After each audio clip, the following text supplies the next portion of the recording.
I inherited this house and surrounding property from my great-grandparents when they passed away. This includes 2 rental properties, which my great-grandfather had been renting out for years to 2 families. Relations between the 3 families had always been cordial, even when my great-grandparents passed a few years ago and I became the new landlord. Though the dads of both families are only a little younger than my grandfather, and I get the impression from our interactions they chafe a little bit that their new landlord is a woman in her late 20s.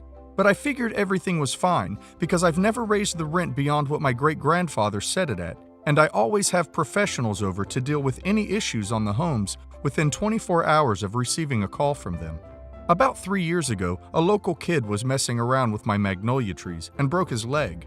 My homeowner's insurance paid the settlement to the kid's family, but just to be on the safe side, I had a surveyor come out and mark the property line for my lot. They also used the word plot, but I'll be honest, this isn't my area of expertise. Versed the lots with the 2 rental houses, and then had a contractor come out and put a white PVC fence at the property line just to ward off a repeat incident. Like some kind of fairy tale, the kids of the families that rent from me fell in love and have decided to get married. They wanted to have a block party, and the bride's father asked if I'd be okay with them decorating on my property as well, since it's part of the block. I admit I took decorating to mean things like hanging lights or other traditional wedding decorations, so I gave my consent. This morning I woke up to the sound of chainsaws and went outside to discover the parents of the bride and groom were cutting down my magnolia trees. Each tree is about 80 years old. This house was purchased as a wedding present for my great-grandmother, and they planted magnolias there when they got married. If my great-grandmother had lived, she'd be turning 100 next year, because they didn't match the bride's aesthetic vision.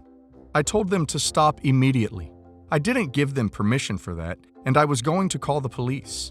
They stopped, but when I went inside to grab my cell, they started up again. When I confronted them, I was basically told that since they're my tenants, I'd just be suing myself, so I could suck it up, Buttercup. I admit, I was more than a little intimidated by a group of men with chainsaws. I went back in my house while they continued cutting and called the police, who came out and told them to stop, and gave them tickets, but they started up again once the police were gone. I called the police again, and they haven't come back out yet. I've also already called an arborist friend of mine, I'm a florist, to come out and do an assessment immediately. I called my insurance company as well, and they're going to have someone call me back. But while I'm waiting, I thought I would ask here, can I sue them? Or am I, as their landlord, liable for their actions against me? Needless to say, no one is getting their lease renewed, even though they've lived here for decades. Sorry if this is rambly. These trees hold a lot of sentimental value to my family and I, so this is very emotionally draining. Quick question. If they've lived there for decades, do they even have a lease or are they month to month? If they're month to month, I'd hurry up and send a notice via certified mail. I don't think you'd have a problem suing them for the lost trees, provided you get a good lawyer, but I would be worried about them damaging your property to spite you. They still have formal year-long leases. However, one of those tenants would normally be renewed in September, so August 1st, I'm sending them the 30 days notice that I'm not planning to renew the lease. The other has a good 6 to 8 months left. IIRC, the paperwork isn't in front of me. Tree law guy here, I want to second and third some items that you and others have said. This is going to test your resolve. It will get worse before it gets better. These people have to go now. You obviously need a good tree lawyer. Don't get discouraged if a lot of attorneys don't know anything about it or don't want to take your case initially. I guarantee you will find someone who will salivate over the opportunity. This is a somewhat specialty aspect of law, and litigators or wills, estates, and trust attorneys may not value the case as highly as someone who is well versed with this area of law. The attorney skilled in tree law likely has an arborist referral for you as well. Were the trees the southern magnolia, Magnolia grandifloria? They can live 80 to 120 years and get to 80 plus feet tall. For comparison, a 10 to 15 foot tall pine tree is around $1,000 replaced, and ornamental with a 6 to 8 inch trunk, $1,500.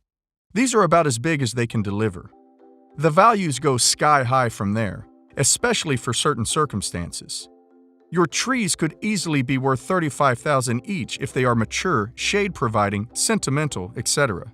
Get a good tree law guy. You can't afford not to, and don't let anyone laugh at you about this. It's serious law and money, but you have to find the right people. On to the tenants. Pardon the semi-repetitive nature of that which is to follow. It comes from far too much experience with these matters. If anything, heed this advice. If this is how your first challenging interaction goes with these tenants of yours, blatantly ignoring the police and continuing to destroy your property, can you possibly imagine how much stress and pressure you're going to be in for a long, long time? Noodle on that one.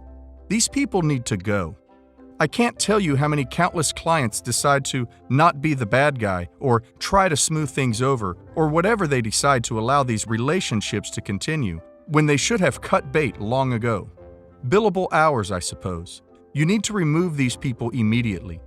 Florida, somewhat uniquely, allows for what is known as a 7-day quit no cure notice per 83.56 if such non-compliance is of a nature that the tenant should not be given an opportunity to cure it. This was criminal, and they cannot cure by replacing the trees. Nor, I doubt, giving you the high 5 figures they are worth within 7 days. Examples of non-compliance which are of a nature that the tenant should not be given an opportunity to cure include, but are not limited to, destruction, damage, or misuse of the landlord's or other tenant's property by intentional act. Just think how nice it will be when this is all over to have the houses professionally cleaned, landscaped, get new, fresh tenants in there, and enjoy a peaceable and amicable landlord-tenant relationship for years to come. The dust from all of this can settle at the same time. Get them out of there. Normally, you would serve them written notice intending to terminate the lease for non-compliance. Then you wait for them to do something stupid again, and you send the 7-day notice. This case seems somewhat extreme, and I wager a good attorney could get a judge to agree that the initial notice and 7-day notice can be served back-to-back by the repeated and willful nature of the tenant's actions. This is tenuous, and your attorney can advise. In case you hadn't noticed, I'm strongly urging you to get these people out of your life. They clearly don't respect you. They will cause more damage, expenditures, and legal fees in the future.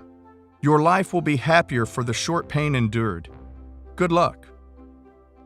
I've received a number of messages begging for an update, but as it's only been a few months, I can only give a partial one, due to the ongoing legal issues. My attorneys have advised me not to divulge too much to anyone. The day after my post, I called a good friend of mine who has been my go-to plumber since I inherited the property. We went to high school together, to ask for his help. He went to both houses the next day, saying that I had called him last week since the water bill seemed high, and asked him to come look at the pipes.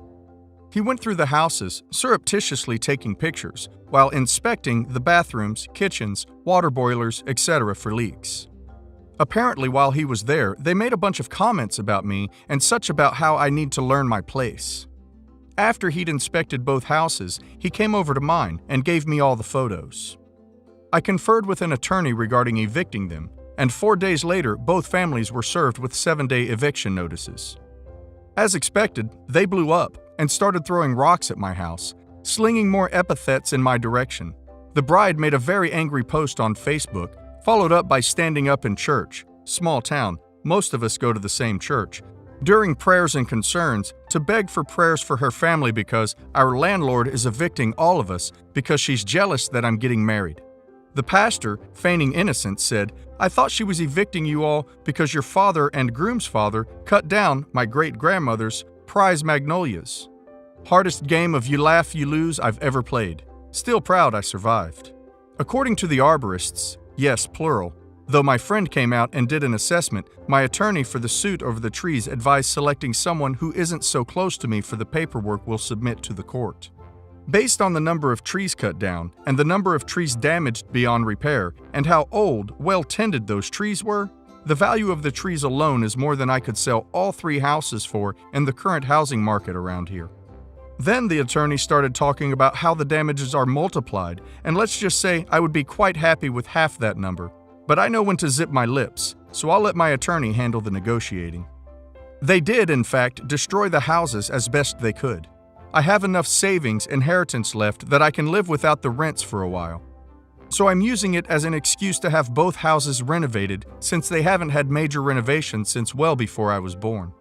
The bride and groom got married and had their reception in the church basement instead of the cul-de-sac.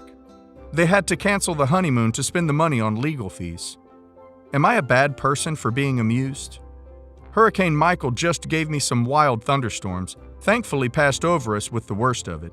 My boyfriend of 7 years proposed. Finally, gosh dang.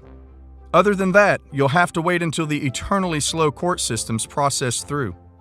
I do want to take a moment to thank you all for thinking of me and being so helpful with your advice and what was a terrifying ordeal at the time. I'd never really stood up to my elders like that before, and it was comforting to know that not only did a gaggle of internet strangers have my back, but there were resources and protections in my community as well.